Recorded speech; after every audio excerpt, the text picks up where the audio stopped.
The emergency alarm echoed through the massive chamber of the Galactic Council. Representatives from 47 different worlds sat in their floating seats.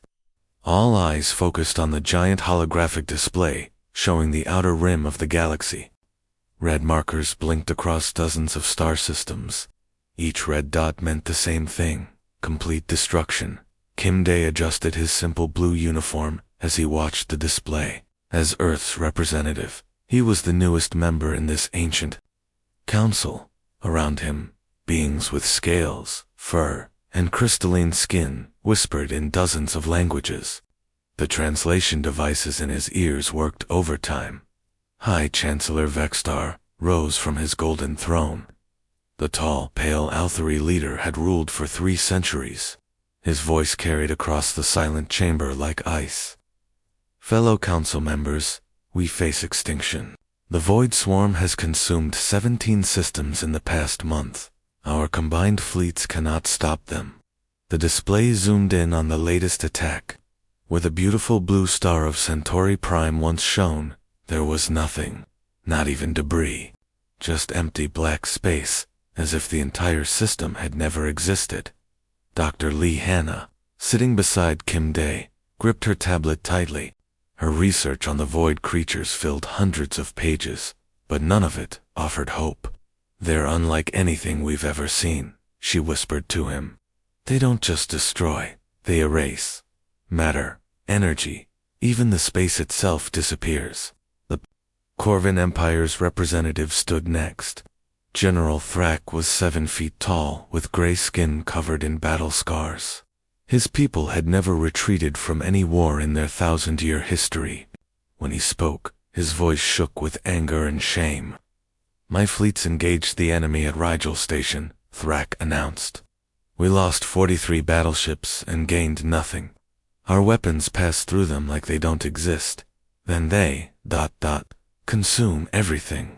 The station, the ships, even the light from the nearby star. Murmurs of fear rippled through the chamber. If the mighty Corvin couldn't fight these things, who could? Chancellor Vextar activated another hologram. This one showed the galaxy divided into 2 sections, the Outer Rim territories and the core worlds. The Outer Rim was marked in red, showing the advancing Void Swarm. The core worlds glowed in safe blue. We must vote on the strategic withdrawal protocol, Vextar announced. All military forces will retreat to defend the core worlds. The Outer Rim territories will be ... abandoned. Kim Dae felt his heart stop. He looked at the red zone on the map. 50 billion people lived in those systems. Humans, yes, but also millions of Althari, Corvin, Telkari, and dozens of other species. Families, children, all to be left behind. The voting began immediately. One by one, each species cast their decision. The Althari Collective voted first retreat. The ancient Telkari, who had survived 3 previous galactic disasters, also chose to withdraw. Even the proud Zilani Federation, masters of space combat, voted to abandon the Outer Rim. Colonel Parkman leaned forward in his seat. Sir, they're all voting to run. Every single one. Kim Dae watched as species after species chose safety over sacrifice. The Corvin, despite their warrior culture, voted to retreat. The peaceful Minduri voted to withdraw. Even the Hive Collective, known for protecting all life, chose abandonment. Finally, the chamber's computer voice announced, "The Human Republic, please cast your vote." The entire chamber fell silent. Every alien I turned to the small human delegation. Kim Dae slowly stood, feeling the weight of billions of lives in his decision. Behind him, Captain Yu Sung checked his datapad. The human fleet consisted of exactly 312 ships. Most were converted cargo vessels with basic weapons. Compared to the massive war fleets of other species, they were nothing.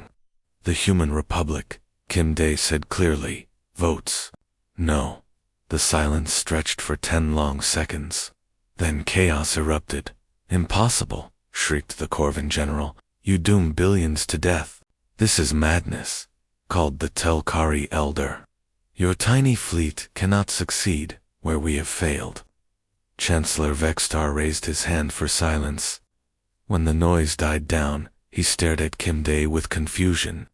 Ambassador, surely you misunderstood the question. We are voting to save lives by retreating to defensible positions. Kim Day felt every eye in the chamber on him. Dr. Lee Hanna and Colonel Park Min stood beside him. Their faces calm but determined. We understood perfectly, Chancellor, Kim Day replied. You are voting to decide who lives and who dies. You are choosing to abandon 50 billion souls because saving them is difficult. It's impossible. General Thrak slammed his fist on his chair. We tried to fight. We failed. Then maybe you didn't try hard enough, Kim Day said quietly. The chamber erupted again. Alien voices shouted in outrage, calling the humans fools, children, and worse. Through it all, Kim Day stood calmly waiting. When silence finally returned, Chancellor Vexter spoke with ice in his voice. Very well. The strategic withdrawal protocol passes by a vote of 46-1. All species except humanity will begin immediate evacuation of the Outer Rim. As the other delegates began filing out to organize their retreats, Captain Yu Sung approached Kim Day. Sir, with respect, our entire fleet is 300 ships. The outer territories span 2,000 light-years and contain 50 billion people. Kim Day nodded grimly as he watched the last of the alien representatives leave. Soon, humanity would stand alone against an enemy that had already defeated the combined might of the galaxy. Then we better make every ship count, Captain. 3 weeks after the council meeting, Captain Choi Jun stood on the bridge of his ship, the Soul's Pride. Through the main window, he could see Kepler Station spinning slowly in space. The massive structure looked like a metal city floating among the stars. Inside, 50 million beings from 12 different species waited for evacuation ships that would never come. Captain, called Lieutenant Namju from her position at the weapons station. Long-range sensors are picking up something. Big. Very big. Choi Jun walked over to look at her screen. Dark shapes were moving through space toward them. The computer tried to measure them, but kept showing error messages. Whatever was coming was larger than anything in their database. How big are we talking about? Choi Jun asked. Namju's face went pale. Sir, the largest one is showing as moon-sized, maybe bigger. Through his earpiece, Choi Jun heard other ship captains reporting the same thing. Commander Obin from the frigate, Busan fighters sounded nervous for the first time since Choi Jun had known him. This is Obin to all ships. I'm seeing at least 20 of these things coming our way. They're not showing up properly on any of our sensors. Dr. Park So, the fleet's science officer, had been studying the void creatures for weeks. Her voice came through the communication system with barely controlled fear. All ships, listen carefully. These creatures don't just destroy matter, they consume it completely. They turn everything they touch into nothing. Empty space. They're like living black holes. Choi Jun looked around his bridge. His crew of 23 humans were all volunteers. Each one knew they probably wouldn't survive the next few hours. Behind them, on Kepler Station, millions of alien families waited in refugee camps, trusting that someone would protect them. All ships, this is Captain Choi Jun. Remember why we're here. We're not fighting to win this battle. We're fighting to buy time for the people on that station. The first void creature came into view 15 minutes later. Choi Jun had seen pictures, but the reality was much worse. The thing looked like a mountain-sized jellyfish made of dark energy and twisted metal. Where it touched space, the stars behind it simply disappeared. All ships, attack pattern Alpha, Choi Jun ordered. Hit them with everything we have. The human fleet opened fire. Laser beams, missile salvos, and kinetic rounds flew toward the approaching monsters. Most of the weapons passed right through the creatures like they were made of smoke. The few that hit caused small flashes but no real damage. "Captain, conventional weapons are useless," Namju reported. "We might as well be throwing rocks." "Then we get creative," Choi Jun replied. "All ships, pattern, Omega. We're going in close." What happened next had never been tried in the history of galactic warfare. The human ships, tiny compared to their enemies, flew directly toward the massive void creatures. At the last second, they would turn away, but not before launching everything they had: missiles, torpedoes, even their escape pods filled with explosives. Commander Obin was the first to try something desperate. His ship, the Busan fighter, had lost its main engines to a glancing touch from a void creature. Instead of retreating, he accelerated straight toward the monster's center. "Oh Ben, what are you doing?" Choi Jun called over the radio. "Something stupid, probably," Oh Ben replied with a laugh. "Tell my wife I tried to be a hero." Oh Ben's ship disappeared into the creature's body. For a moment, nothing happened. Then a massive explosion lit up space as the ship's reactor overloaded. The blast was so bright it could be seen from the surface of nearby planets. When the light faded, a huge chunk of the void creature was gone. It writhed in what looked like pain, then began to retreat. "Did you see that?" shouted Lieutenant Kim Yu from the destroyer Inchen's hammer. "We can hurt them." What followed was the strangest battle in galactic history. Human ships played a deadly game of tag with creatures the size of cities. They would fly close, release their weapons, and try to escape before being consumed. Many didn't make it. The cruiser Daegu's hope disappeared completely when its captain waited too long to retreat.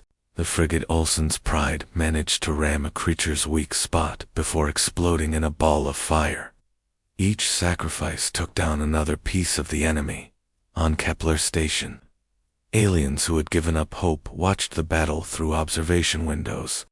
Corvin children, who had been taught that retreat was sometimes necessary, saw humans choose death over abandoning others. Aldari elders, wise from centuries of experience, witnessed courage they had never imagined possible. Captain Lee Jun commanded the fastest ship in the human fleet. He had managed to destroy 3 smaller creatures by flying inside them and detonating his torpedo magazines. His ship was heavily damaged, leaking air and running on emergency power. Captain Choi, Jun Lee Jun, called over the radio. "I've got one more run in me. There's a big one heading straight for the station's docking bay." Choi Jun could see the massive creature on his screen. If it reached the station, millions would die instantly. "Negative, Lee Jun. You've done enough." "With respect, sir, I haven't done enough until they're all safe." Lee Chun's damaged ship limped toward the largest void creature anyone had ever seen. As he flew into its dark center, his final words were heard across the fleet and on the station. For the kids watching from the windows, for all of them, the explosion that followed lit up half the solar system. When it faded, the creature was gone, and the evacuation ships finally had time to launch. Admiral Song Hai stood in the command center of her flagship, the Bison's Fury. The walls around her were covered with screens showing casualty reports from across the Outer Rim territories. Each number represented a human ship that would never return home. In 2 months of fighting, they had lost 187 vessels out of their original 312. Dr. Lim so approached her with another data pad. The young scientist looked tired, with dark circles under her eyes from weeks of studying captured void creature samples. "Admiral, the latest numbers are in. We've destroyed 43 void entities, but the cost—" "I know the cost, Song," I interrupted gently. "Every captain who won't see Earth again. Every crew member who chose to stay and fight." She looked at the main display showing their remaining fleet positions. "But look what we've accomplished. 37 colonies evacuated successfully. 15 million lives saved just this week." The communication system crackled to life. "Major." Kong Min's face appeared on the screen, calling from the surface of Proxima Colony. Behind him, explosions lit up the sky, and the sound of weapon fire echoed constantly. "Admiral, we've got a situation down here. 30,000 civilians in the underground shelters, mixed species, Althari families, Corvin cubs, even some Telkari elders who refused to evacuate." Songhai could see burn marks on Kong Min's uniform. The major had been fighting non-stop for 3 days. "What's your defensive status, Major?" "Well, it's interesting," Kong Min said with a tired smile. "Turns out when you teach a Corvin grandmother how to use a rocket launcher, she becomes terrifyingly effective. And Althari teenagers are surprisingly good at setting explosive traps." Behind Kong Min, a young Althari girl ran past carrying ammunition boxes twice her size. She paused to wave at the camera before disappearing into a tunnel. "The aliens are fighting?" Songhai asked in surprise. "Fighting, building defenses, even cooking meals for the human marines." "Admiral, these people have never seen anyone willing to die for strangers before. It's changed something in them." The transmission was interrupted by a massive explosion. When the static cleared, Kong Min was helping an injured Corvin warrior to his feet. "Major, can you hold until reinforcements arrive?" Songhai asked. "Well, hold as long as we need to, Admiral. These people are counting on us." After the transmission ended, Dr. Limso sat down heavily in a nearby chair. "Admiral, I need to show you something. I've been studying the neural patterns of the void creatures. We've killed." She activated her portable computer, showing complex brainwave patterns. "Look at this. They're all connected somehow, like bees in a hive, but there are gaps in their connection. Specific frequencies that disrupt their coordination." Songhai leaned forward with interest. "What kind of frequencies?" "Musical ones. Complex harmonic structures. The kind that human composers create naturally." Limso pulled up another screen showing sound wave patterns. "I've been comparing our battle recordings with classical music from Earth. Every time we play certain sounds over our ship communications, the creatures react strangely." Captain Park so interrupted from the communications station. "Admiral, we're receiving a priority message from the Galactic Council." The main screen changed to show Chancellor Vextar in his golden chamber. The Althari leader looked uncomfortable, almost guilty. "Admiral Songhai, the Council has been monitoring your activities in the Outer Rim. We want you to know that we did not expect humanity to last this long." "Thank you for the confidence," Songhai replied dryly. "We are prepared to offer you immediate evacuation to the core worlds. Your people have proven their courage. There is no shame in retreating now." Songhai looked around her bridge. Her crew members were listening to every word. These humans had watched their friends die, had seen impossible odds, had faced creatures that erased matter itself from existence. Not one of them looked ready to give up. "Chancellor, with respect, we're not done here." Vexter's pale face showed confusion. "Admiral, you cannot possibly believe you can win this war. Even if you destroy every creature in this wave, more will come. The void is infinite." "Maybe we can't win," Songhai admitted. "But we can buy time. We can save lives. We can show the galaxy what it means to stand together instead of abandoning each other." "This is madness," Vexter said quietly. "This is humanity," Songhai replied. After ending the transmission, Dr. Limso returned to her research station. "Admiral, about those musical frequencies, I think I know how to weaponize them. If we can amplify the right harmonic patterns through our fleet's communication arrays." "How long do you need?" Songhai asked. "Give me 3 days, and I'll need access to Earth's music database. Specifically, the classical compositions. Beethoven, Bach, Mozart. The more complex, the better." Captain Park so looked up from her station. "Admiral, we're getting reports from across the Outer Rim. The other species are watching our battles. Some of them are asking their governments why they abandoned these territories." "Good," Songhai said firmly. Maybe it's time the galaxy remembered what they used to fight for. Through the main window, she could see human ships patrolling the space around 3 different colony worlds. Each ship flew the flags of multiple species, not as conquerors, but as protectors. Dr. Limso, Song Hai said, "You have your 3 days. Let's see if we can turn music into a weapon." Dr. Beiwu had not slept in 3 days. His laboratory aboard the command ship, Ancient's Hope, looked like a tornado had hit it.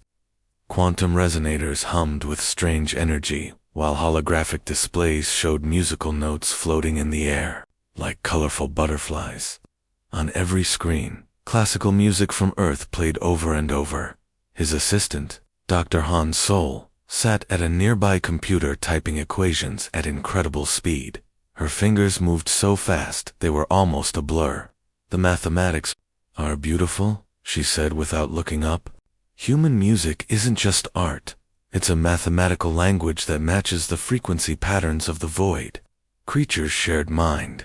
Captain Li Jun entered the laboratory, his uniform torn and burned from the latest battle. He had been fighting for 18 hours straight, and his ship was barely holding together. "Doctor, Admiral Song needs to know, will your music weapon actually work?" Beiwu looked up from his calculations, his eyes red from exhaustion. "The theory is perfect. The void creatures share a hive mind that operates on specific harmonic frequencies. When we disrupt those frequencies, they lose coordination. But will it work in battle?"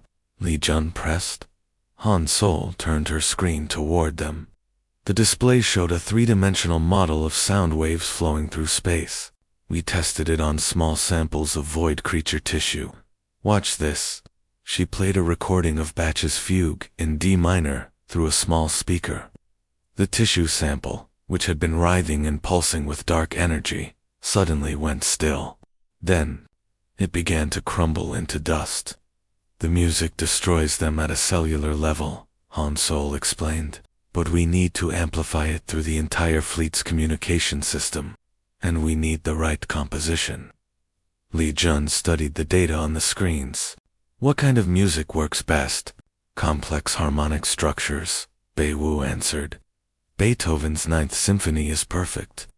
The way he layered different melodies together creates exactly the frequency pattern we need." 3 days later, the human fleet prepared for what everyone knew would be either their greatest victory or their final battle. At Proxima Colony, the largest void swarm anyone had ever seen was approaching. 50 creatures, some as large as small planets, moved through space like a dark wave of destruction. Admiral Song Hai stood on the bridge of Bizen's Fury, watching her tactical display. Her fleet was down to 93 ships, and most of those were damaged. Against them came an enemy force that should have been impossible to defeat. "All ships, this is Admiral Song Hai," she announced over the fleet communication system. "Today we try something that has never been attempted in galactic history. We're going to play music for our enemies."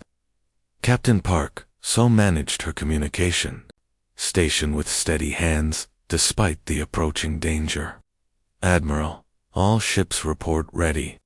Music files are loaded into every communication array in the fleet." "What about the volume?" Song Hai asked. Dr. Beiwu, who had come to the bridge to personally oversee the weapon test, checked his equipment one final time. "We're going to broadcast Beethoven's Ninth Symphony at maximum power through quantum-amplified speakers. The entire Proxima system will hear it."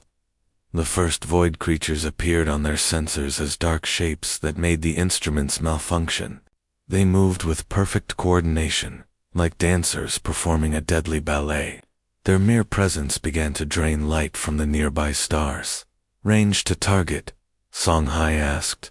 50,000 kilometers in closing," reported Lieutenant Namju from the weapons station. Song Hai took a deep breath. Around the galaxy, other species were watching this battle from their safe distances. The Galactic Council had emergency sessions running continuously, trying to decide what to do if humanity failed. "All ships," Song Hai announced, "broadcast Pattern Symphony." Let's see what happens when we play them our song. Across the human fleet, every communication array activated at once. The opening notes of Beethoven's Ninth Symphony began to flow through space, amplified by quantum resonators until they could be heard on planets hundreds of light years away. The effect on the void creatures was immediate and terrifying. The largest creature, something the size of Earth's moon, suddenly stopped moving forward.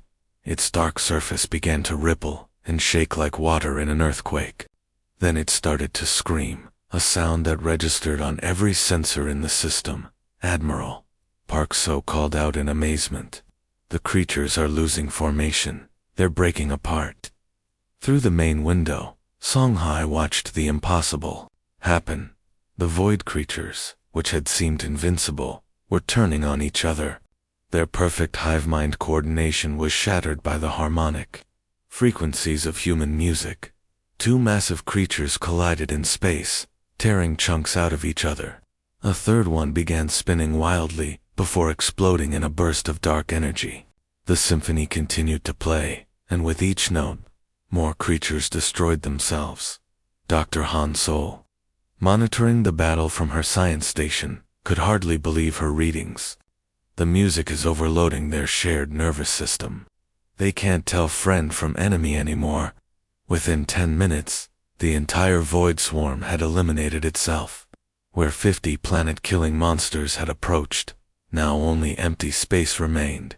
Across the communication channels, human captains were cheering and crying at the same time. They had found the weapon that could save the galaxy. Captain Li Jun, his voice shaking with emotion, spoke for everyone. "Admiral, did we just win this war with a symphony?" Songhai smiled for the first time in months. "Captain, I think we just taught the galaxy a new way to fight." 6 months after the last void creature disappeared into dark space, Admiral Songhai walked through the grand hall of the rebuilt Kepler station.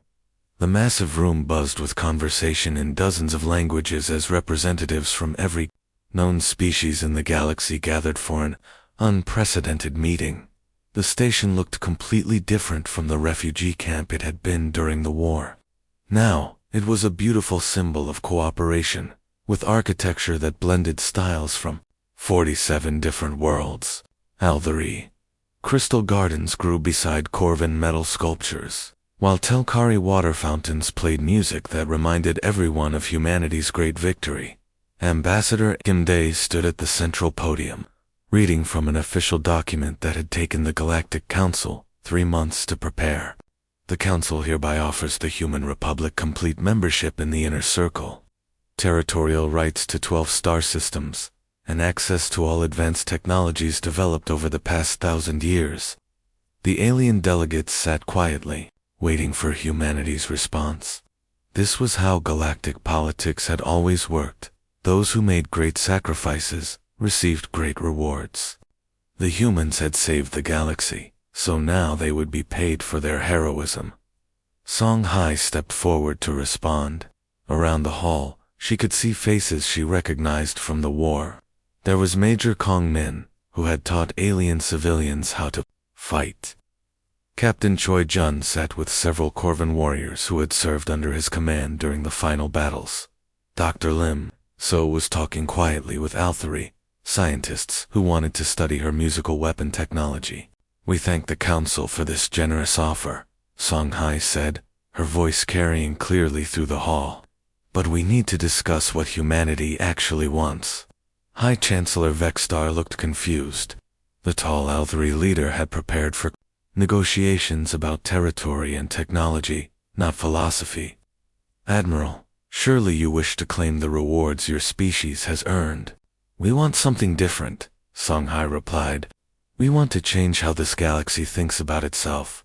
Captain Yu Sung, now promoted to Admiral after his brave service, stood up from the human delegation. "During the war, we learned something important. Every species in this galaxy is capable of great courage. We saw Corvin children carrying ammunition for human marines. We watched Althari elders build defensive walls with their bare hands. Telkari scientists worked day and night to help us understand the enemy. An elderly Corvan delegate raised his hand to speak. His name was General Thrak, the same warrior who had first reported the defeat at Rigel Station.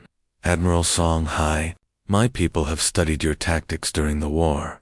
We discovered something we never knew about ourselves. When we fight for others instead of just for glory, we become stronger than we ever imagined. A young Althari scientist stood up next. The humans taught us that wisdom isn't just about making safe choices. Sometimes the wisest thing to do is risk everything for strangers.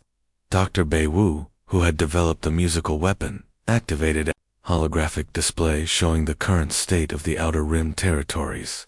Look at these systems now, he said. They're not divided by species anymore. Humans live alongside Corvan families. Althari children play with Telkari cubs. We've created something new. The display showed colony worlds where multiple species worked together, not as separate groups, but as single communities. Space stations flew flags from dozens of worlds side by side. Trade routes connected systems that had never spoken to each other before the war. Ambassador Kim Day pulled out another document, one the humans had prepared themselves. We proposed the creation of the Human Covenant. Not an empire, but an alliance. Based on a simple principle: no world gets abandoned, no people get left behind. But that's impossible, protested a Telkari elder. Resources are limited. Sometimes difficult choices must be made. Captain Li Jun, whose ship had been destroyed and rebuilt 3 times during the war, stepped forward. Elder, with respect, we proved that impossible choices aren't really impossible. They just require people willing to pay the price. One by one, the alien delegates began to understand what humanity was offering. Not conquest, but partnership. Not rule over others, but service alongside them. A small Mindari delegate, whose species had always been peaceful traders, spoke with a trembling voice. You're asking us to promise that we'll never again vote to abandon anyone. We're asking you to promise that we'll all stand together, Songhai replied. When the next crisis comes, and it will come, we face it as one galaxy, not 47 separate species. The hall fell silent as each delegate considered this proposal. Finally, General Thrax stood up, his massive form towering over the other representatives. The Corvan Empire accepts this covenant, he announced. We have learned that true strength comes from protecting the weak, not abandoning them. The Althari Chancellor was next. The collective agrees. Our wisdom was incomplete until humans taught us about sacrifice. One after another, every species in the galaxy joined the Human Covenant. As each delegate signed the agreement, they spoke the words that had become the motto of the new alliance. Words first spoken by Commander Oben during the desperate battle at Kepler Station. For the kids watching from the windows. For all of them. As the ceremony ended, Songhai looked around the hall at representatives from dozens of worlds, all committed to the idea that no one should ever be left behind. The galaxy had learned something from humanity's example, that heroes aren't born from superior weapons or ancient wisdom, but from the simple choice to do what's right when everyone else walks away. The Human Covenant would ensure that choice was never forgotten.